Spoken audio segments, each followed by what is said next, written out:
Henry, James, and Gordon were miserable. They had been shut up for several days for being naughty and longed to be let out again.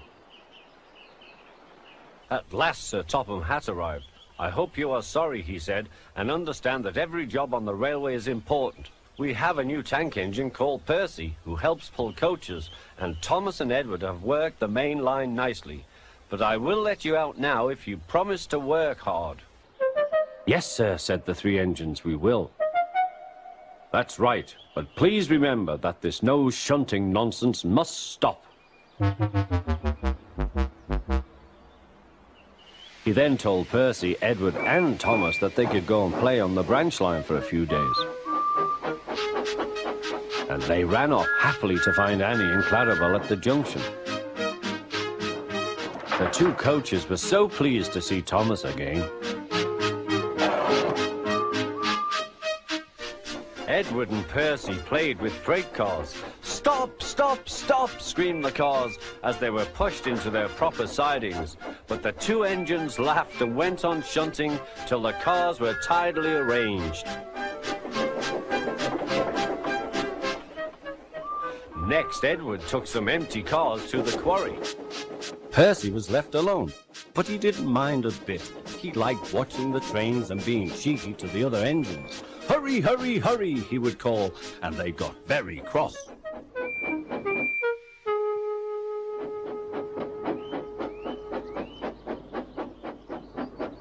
After a great deal of shunting, Percy was waiting for the signalman to set the switch so that he could get back to the yard. He was eager to work, but was being rather careless and not paying attention. Edward had warned Percy, "Be careful on the main line. Whistle to the signalman you are there." But Percy didn't remember to whistle, so the busy signalman forgot him. Percy waited and waited. The switch was still against him, so he couldn't move. Then he looked along the main line. Peep, peep! He whistled in horror, for rushing straight towards him was Gordon with the express. "Oh!" groaned Gordon. "Get out of my way!"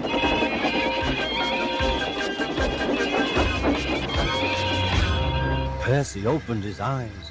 Gordon had stopped with Percy's buffers just a few inches from his own. But Percy had begun to move. "I won't stay here. I'll run away," he puffed.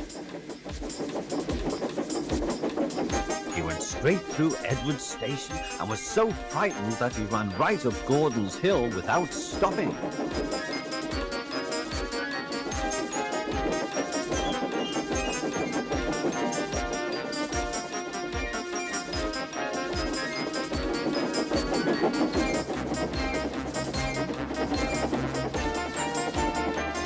After that, he was tired, but he couldn't stop. He had no driver to shut off steam and apply the brakes. "I want to stop! I want to stop!" he puffed. The man in the signal box saw Percy was in trouble, so he kindly set the switch. Percy puffed wearily onto a nice empty siding, ending in a big bank of earth. He was too tired now to care where he went. "I want to stop! I want to stop! I have stopped!" he puffed thankfully.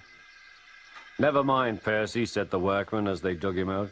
"You shall have a drink and some coal, and then you'll feel better."